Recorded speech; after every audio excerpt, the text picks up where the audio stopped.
J'aimerais aujourd'hui m'entretenir avec vous en vous communiquant quelques bons conseils que j'ai glanés par-ci par-là et que j'aimerais partager très simplement et courtement avec vous. 6 bons conseils pour avancer dans la vie, des conseils pleins de bon sens. Tout d'abord, gardez un cœur joyeux et apprenez le contentement. Car un cœur joyeux est un bon remède. Il est bon de pouvoir aussi rire de soi-même, pouvoir être content.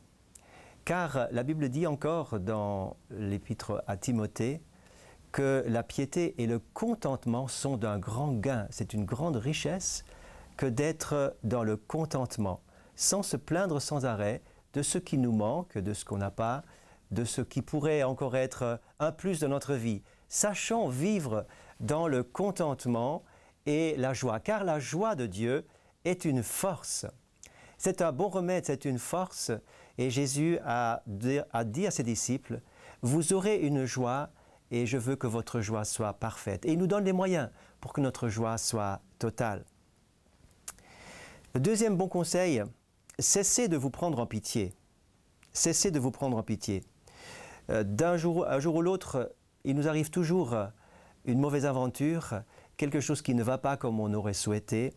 Les coups durs, les souffrances sont parfois au rendez-vous sans qu'on ait eu besoin de les inviter.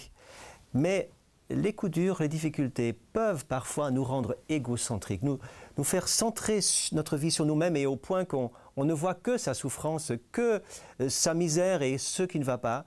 Et on commence à se plaindre et à se prendre en pitié. Tournez vos regards vers Jésus pour déposer toutes choses, les bonnes comme les mauvaises, à ses pieds. Ainsi, en se tournant vers lui et vers les autres, eh bien, on cesse de se prendre en pitié. Troisième bon conseil, surveillez la porte d'entrée de vos pensées.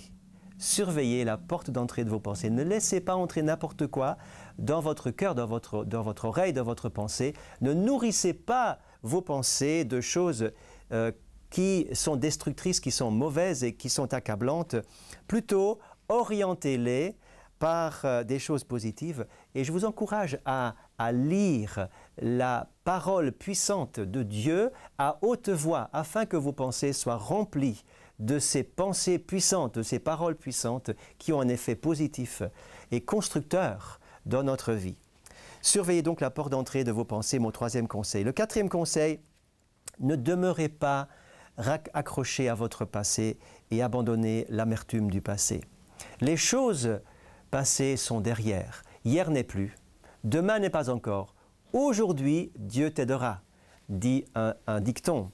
Et l'apôtre Paul va dire aux Philippiens, je fais une chose, je laisse en arrière les choses du passé et je m'oriente, je me tourne vers demain et je cours vers le but pour l'atteindre.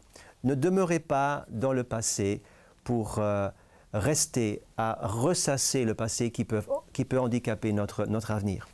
Cinquième bon conseil, n'essayez pas de vouloir tout comprendre.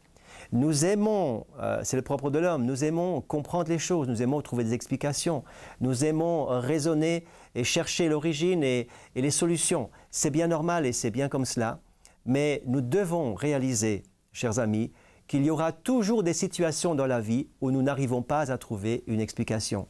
Et spécialement, la souffrance n'obtient ici-bas pas toutes les explications.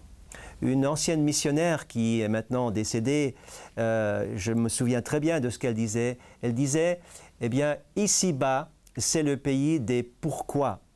Là-haut, c'est le pays des parce que. Eh bien, nous devons traverser la vie avec des questions non résolues. Mais cela ne nous empêche pas de vivre et d'être heureux. Dernier bon conseil pour aujourd'hui, gardez les yeux fixés sur l'éternité. Ne restez pas seulement avec des choses qui sont terrestres, car les choses terrestres sont limitées, elles sont jamais parfaites, elles nous laissent toujours sur une espèce d'insatisfaction et de choses non accomplies. Tournez vos yeux vers l'avenir, vers les choses éternelles, les choses que Dieu promet, car le meilleur est à venir. À bientôt.